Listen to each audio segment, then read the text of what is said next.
नमस्कार दोस्तों, स्वागत है आपका अपना यूट्यूब चैनल टुडे एग्जाम पर। दोस्तों आज है आपका 16 मार्च 2023 और आज आपका एसएससी सीएचएसएल का एग्ज़ाम था। फर्स्ट शिफ्ट का एग्ज़ाम समाप्त हो गया है।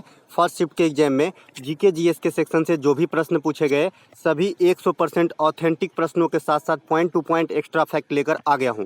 जैसा कि आप जानते हैं मैं point two point extra fact देता हूं जो आपको जो है एग्जाम में सीधे हिट करता है। तो आइए देख लीजिए कौन कौन सा प्रश्न पूछा गया था। एक प्रश्न पूछा गया था डुरंड कप 2022 के उपविजेता कौन है। देखिए रनर अप पूछा गया है, विजेता नहीं पूछा गया है। तो मुंबई सिटी फुटबॉल क्लब जो है डुरंड कप 2022 के उपविजेता घोषित किए गए और विजेता जो है ये बेंगलुरु एफसी है। तो देखिए उपविजेता मुंबई जिन्होंने भी लगाया है उनका राइट आंसर हो जाएगा। ओजोन दिवस कब मनाया जाता है। देखिए प्रति वर्ष ओजोन दिवस जो है 16 सितंबर को मनाया जाता है। एक बात मैं आपको तय कर दूं कि अगर आप मेरा एक्स्ट्रा फैक्ट पूरा कवर कर लेते हैं तो आप 60% जीके जीएस की क्वेश्चन इजी वे में एग्जाम के अंदर कर सकते हैं, कोई दिक्कत नहीं है। पीडीएफ आपको फ्री में हमारे टेलीग्राम चैनल पे मिलती है, तो पीडीएफ में कोई पैसा आपको यहाँ पे नहीं लिया जा रहा है। ओजोन दिवस जो है 16 सितंबर को मनाया जाता है। ये मॉन्ट्रियल प्रोटोकॉल हुआ था 1987 में, इसी के थ्रू ओजोन दिवस की जो है बात करी गई थी। बाद में 1994 से प्रथम बार ओजोन दिवस मनाया जाता है। ओजोन का सूत्र भी आपसे पूछा जाता है तो O3 होता है ओजोन का सूत्र, ये ऑक्सीजन का ही अपरूप है। ओजोन की परत जो है हमें परावैंगनी किरणों से रक्षा करती है, अल्ट्रावायलेट रेज से। तो ये बात भी आपको जो है ध्यान रखना है ना। इसके अलावा और ओजोन परत के बारे में इतना काफ़ी है ना। इसके अलावा ओजोन परत को जो क्षति पहुंचाता है ये भी पूछा जाता है आपसे। तो CFC क्लोरोफ्लोरोकार्बन जो खास करके फ्रीज वगैरह से निकालते हैं, जो फ्रियोन का यूज करते हैं, फ्रिज में किसका यूज करते हैं ये भी क्वेश्चन पूछा जाता है। तो फ्रियोन का यूज करते हैं और इसी फ्रीज वगैरह से क्लोरोफ्लोरोकार्बन CFC निकलता है जो ओजोन परत को क्षति डैमेज करता है। वर्ष 2022 के लिए ओजोन दिवस का जो विषय था वैश्विक सहयोग पृथ्वी पर, इस प्रकार के जो है आपका ओजोन दिवस का थीम रखा गया था। नाबार्ड की स्थापना पूछी गई थी। देखिए नाबार्ड हो, सेबी हो, इंपीरियल बैंक हो, सिडबी हो, RBI हो, SBI हो, मैंने सब इम्पोर्टेंट संस्था का PDF में आपको जो है समिति के साथ जो है डेट बताया है। तो 12 जुलाई 1982 को नाबार्ड की स्थापना होती है। नाबार्ड की स्थापना जो है किस समिति के अनुशंसा पे हुआ है, तो शिवरामन समिति के अनुशंसा पे हुआ है। नाबार्ड जो है क्या है, तो ये कृषि सेक्टर में सबसे बड़ी बैंक कह सकते हैं। ये लोन मुहैया कराता है कृषि सेक्टरों में। तो इनका मुख्यालय जो है, हेड क्वार्टर जो है ये आपका मुंबई के अंदर है। वर्तमान में नाबार्ड के अध्यक्ष जो है ये KG साजी है। पहले राजू चिंताला साहब हुआ करता था, लेकिन इनका स्थान KG साजी लिए हैं। तो आने वाले शिफ्ट के लिए ये VVI करके रख लीजिएगा, करेंट सेक्शन से पूछे जाएंगे। रिजर्व बैंक ऑफ इंडिया की स्थापना 1935 में हिल्टन यंग आयोग के सिफारिश पर किया गया था। राष्ट्रीयकरण 1949 में होता है। ये भारत में बैंकों का बैंक है, इसे अंतिम ऋणदाता बैंक कहा जाता है। ठीक है। इसके अलावा इनका भी मुख्यालय मुंबई में ही है, RBI का। इनका प्रमुख कार्य में जो है मौद्रिक नीति बनाना, नोट छापना, है ना। और नोट किस प्रणाली पे छापते हैं, तो न्यूनतम आरक्षित प्रणाली पे छापते हैं। इसके अलावा साख सृजन करना भी इनका एक काम है। CRR तय करना भी काम है, CLR तय करना भी काम है, बैंक दर तय करना काम है, रेपो रेट जारी करना, रिवर्स रेपो रेट जारी करना। वर्तमान में इसके 25वें गवर्नर शक्तिकांत दास हैं। प्रथम गवर्नर जो है वो स्वर्ण सीमित थे। प्रथम भारतीय गवर्नर जो है CD देशमुख हैं, है ना। इसके पहले गवर्नर, करंट से पहले पूछेगा तो आपका उर्जित आर पटेल हो जाएगा। तो एक एक बात को ध्यान से सुनते चलेंगे दोस्तों। जो चीज़ लिख दिया हूँ PDF में वो दोबारा मैं नहीं लिखता, है ना।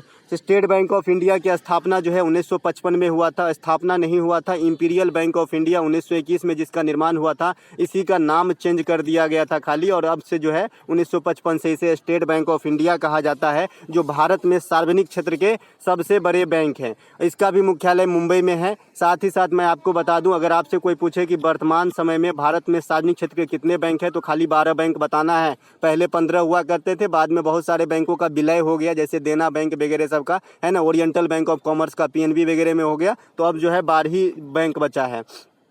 इसके अलावा सिडबी की स्थापना 1990 में होती है आबिद हुसैन समिति के अनुशंसा पे, और इसका मुख्यालय जो है लखनऊ के अंदर स्थित है, लघु बैंक वाला, है ना। ये बात भी ध्यान रखना। इंपीरियल बैंक बता ही दिया 1921 में हुआ था। अगर आप इससे और भी डेप्थ में जाए तो इंपीरियल बैंक की स्थापना जो है bank of Calcutta, bank of Madras और बैंक ऑफ बम्बई तीनों को जोड़ के 1921 में किया गया था। ठीक है। और अगर और भी डेप्थ में जाए तो बैंक ऑफ हिंदुस्तान को 3 भागों में पहले बांटा गया था, है ना। तो दोस्तों किसी भी चीज़ की ओरिजिन तक पहुंचिए, आपको ज़्यादा जो है फ़ायदा करेगा आपके स्टडी में। इसके अलावा ऑस्ट्रेलिया ओपन, ये नहीं, ये प्रश्न नहीं पूछा गया। प्रश्न पूछा गया है कि विंबलडन 2022 पुरुष एकल के विजेता कौन है। देखिए विंबलडन 2022 पुरुष एकल के विजेता जो है ये नोवाक जोकोविच हैं, जो सर्बियन है, और मैंने कल ही बताया है ये क्वेश्चन, ठीक है। इसके अलावा उप विजेता जो है निक केर्जियोस है। निक केर्जियोस जो है विंबलडन 2022 के पुरुष एकल में उप विजेता है। महिला एकल के विजेता एलिना रिवाकीना है। महिला एकल के विजेता कौन है? एलिना रिवाकीना, है ना। विंबलडन 2022 महिला एकल के उप विजेता है ओंस जेबुआर है ये, है ना, बार है। इसके अलावा विंबलडन 2023 को विजेता जो हैं और उप विजेता के लिस्ट जो है यहाँ पे मैंने आपको प्रोवाइड करा दिया है। ये पीडीएफ मैं आपको टेलीग्राम पे दूंगा, तो देख लीजिएगा। जो करंट सेक्शन से क्वेश्चन बनेगा कि विंबलडन ने ऑस्ट्रेलिया ओपन 2023 हुआ है अभी, तो इसके पुरुष एकल में नोवाक जोकोविच और जो महिला एकल में है ए सबलेंका है ऑस्ट्रेलिया ओपन 2023 के। क्योंकि विंबलडन जो है ये ग्रैंड स्लैम के तीसरी प्रतियोगिता है, तो अभी कैसे हो जाएगा, अभी तो मार्च ही चल रहा है, ये तीसरी तिमाही में होगा, ठीक है।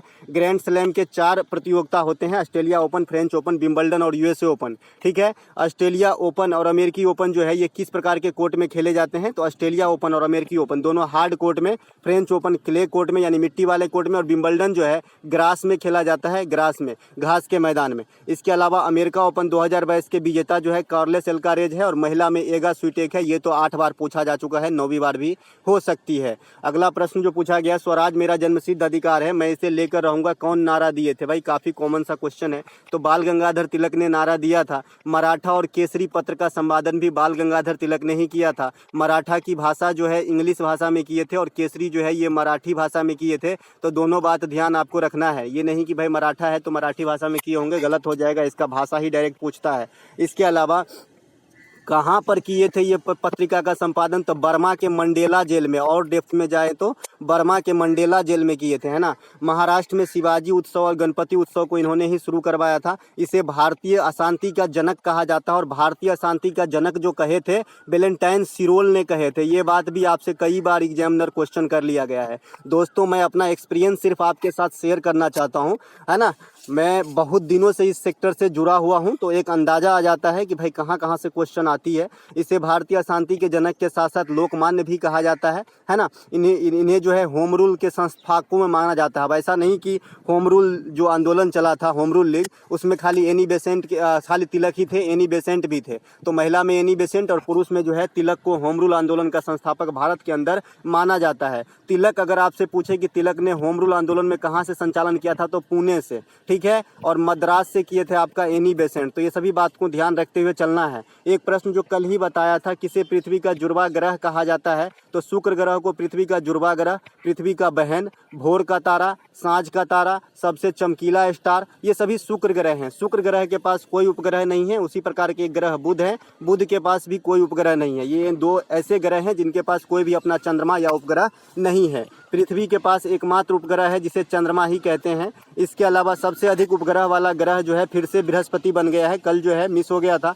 सबसे जो ज़्यादा उपग्रह वाला ग्रह है फिर से बृहस्पति बन गया है। ये ताज फिर छीन गई थी और शनि के पास चला गया था, लेकिन अब फिर से जो है बृहस्पति ही सबसे ज़्यादा उपग्रह वाला ग्रह बन गया है। तो ये बात भी आपको ध्यान रखना है। इसके अलावा सूर्य के सबसे समीप ग्रह, मान लीजिए ये सूर्य है, तो सूर्य के सबसे समीप ग्रह बुध है, फिर है आपका शुक्र, फिर है हमारा पृथ्वी, फिर है हमारा मंगल, फिर है हमारा बृहस्पति, फिर है शनि, फिर है अरुण, और फिर लास्ट में है वरुण। तो ये सूर्य से बढ़ते हुए दूरी के क्रम के अनुसार हो गया। उसके बाद जो क्षेत्रफल के हिसाब से पूछेगा तो सबसे बड़ा बृहस्पति, फिर हो जाएगा शनि, फिर हो जाएगा अरुण, फिर हो जाएगा वरुण, फिर हो जाएगा पृथ्वी पांचवा, पृथ्वी हो जाएगा पांचवा, फिर हो जाएगा मंगल, फिर हो जाएगा शुक्र, और सबसे छोटा हो जाएगा बुध। दोस्तों 2 बार ऐसे प्रैक्टिस करें जैसे मैंने लिखा है, आपको सारा ग्रह का जो है क्रम दोनों हिसाब से याद हो जाएगा। निम्नलिखित में से कौन सी नदी पश्चिमी घाट से निकलती है? देखिए इसमें ऑप्शन तो नहीं मिला था, लेकिन पश्चिमी घाट से जो नदी निकलती है ये गोदावरी है, कृष्णा है, कृष्णा नदी महाबलेश्वर से निकलती है,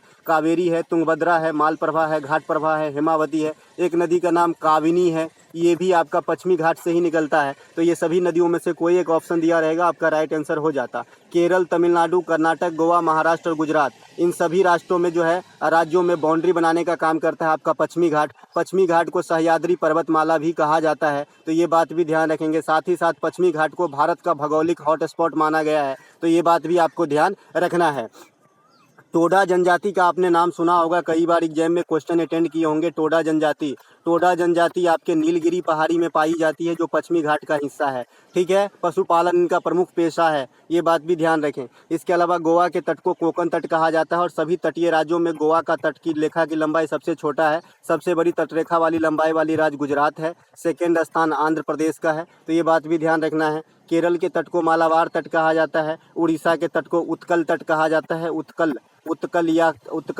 उड़ीसा को कहते हैं ना, उत्कल तट कहा जाता है, तो ये बात भी ध्यान रखना है। सिंधु, सतलज और ब्रह्मपुत्र, ये 3 ऐसी नदियां हैं जिनकी उद्गम भारत के बाहर यानी तिब्बत के मानसरोवर से होती है, तो ये बात भी आपको ध्यान रखना है। ये आने वाले शिफ्ट के लिए इसे VVI करके रखेंगे कि किस नदी का उद्गम मानसरोवर से होती है। इसके अलावा देवप्रयाग में अलकनंदा और भागीरथी, जब ये दोनों नदी की धारा मिल जाती है, तो यहाँ मान लीजिए देवप्रयाग है उत्तराखंड के अंदर, तो यहीं से जो है आपका गंगा का फॉर्मेशन हो जाता है, और गंगा जो है बाद में उत्तराखंड से उत्तर प्रदेश, फिर बिहार, फिर पश्चिम बंगाल होते हुए बांग्लादेश में समा जाती है, जहाँ पर इनका धारा का नाम पद्मा हो जाता है। प्रेमचंद्र ने गोदाम की रचना कब की थी? देखिए एग्जैक्ट आंसर क्या था मुझे आप बताइएगा, लेकिन ये 1936 ईस्वी के दौरान जो है इनके पुस्तक जो है फेमस हुए थे, जिसमें मेन कैरेक्टर में होरा नामक एक किसान होता है, जिस पे अत्याचार और जुल्म की पहाड़ टूट पड़ती है। मैंने ये पूरा सीरीज देखा है, यूट्यूब पर भी अवेलेबल है। आंख से आंसू नहीं थमेंगे अगर आप देखेंगे इनको, तो है ना। इसके अलावा गोलकुंडा का किला, अच्छा प्रेमचंद्र का ओरिजिनल नाम भी पूछ देता है, धनपत राय इनका ओरिजिनल नाम था प्रेमचंद्र का, धनपत राय। ठीक है, इसके अलावा गोलकुंडा का किला कहाँ स्थित है? तो हैदराबाद में कुली कुतुब शाह ने बनवाया है गोलकुंडा का किला। तो आने वाले शिफ्ट में हो सकता है पूछे कि गोलकुंडा का किला का निर्माण किसने करवाया है, तो कुली कुतुब शाह ने कराया है। झूलती हुई मीनार है ना, अब्दुल सीदी बशीर मस्जिद भी इसे कहा जाता है। क्या कहा जाता है? अब्दुल सीदी बशीर मस्जिद, तो ये भी आपका हैदराबाद में है। इसके अलावा चार मीनार, ये भी आपका हैदराबाद में है। स्टैचू ऑफ इक्वलिटी, जो करंट सेक्शन से क्वेश्चन बनेंगे, तो ये भी आपका हैदराबाद में है। इरडाई का मुख्यालय, ये भी आपका हैदराबाद में है। राष्ट्रीय पोषण संस्थान, ये भी आपका हैदराबाद में है। तो हैदराबाद में जो भी चीज़ है इसे टटोल लीजिए, क्योंकि एग्जामिनर जहाँ छेड़ता है ना, जहाँ पे आप पत्थर फेंकेगा, तो वहाँ जितने भी बुलबुला उठेंगे सब आपके जेब में होना चाहिए, तभी एग्जाम में आप जो है अच्छे कर पाओगे। ठीक है, तो हैदराबाद से संबंधित ये सभी बात ध्यान रखेंगे। इसके अलावा स्टैचू ऑफ इक्वालिटी जो है ये किसकी प्रतिमा है? तो रामानुजाचार्य की है, तो ये बात भी ध्यान रखना है। स्टैचू ऑफ यूनिटी इसका सरदार वल्लभ भाई पटेल की प्रतिमा है, जो गुजरात के केवड़िया में है, जो सबसे खराब प्रतिमा में सबसे लंबी है, 182 मीटर। संपत्ति के अधिकार को किस अनुच्छेद से हटाया गया था, पूछा गया था, है ना। तो संपत्ति के अधिकार पहले जो है आर्टिकल 31 के पास हुआ करता था, तो इसे हटा के जो है 44वां संविधान संशोधन 1978 के द्वारा आर्टिकल 300 के ए में रखा गया, एक कानूनी अधिकार के रूप में, एक विधिक अधिकार के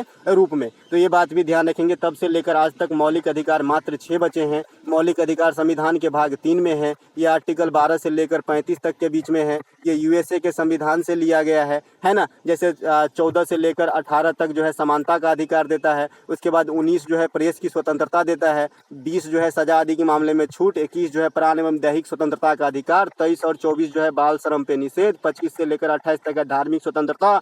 29 और 30 है अल्पसंख्यक हित, और 32 है संवैधानिक उपचारों का अधिकार। तो दोस्तों ये टोटल जो है आपके मौलिक अधिकार से संबंधित आर्टिकल थे, है ना। कौन सा क्षार जो है जो आपका अल्कलाइन है, चूने के पानी में मौजूद होता है? तो ये कोई क्वेश्चन है जी, कैल्शियम ऑक्साइड होता है ना।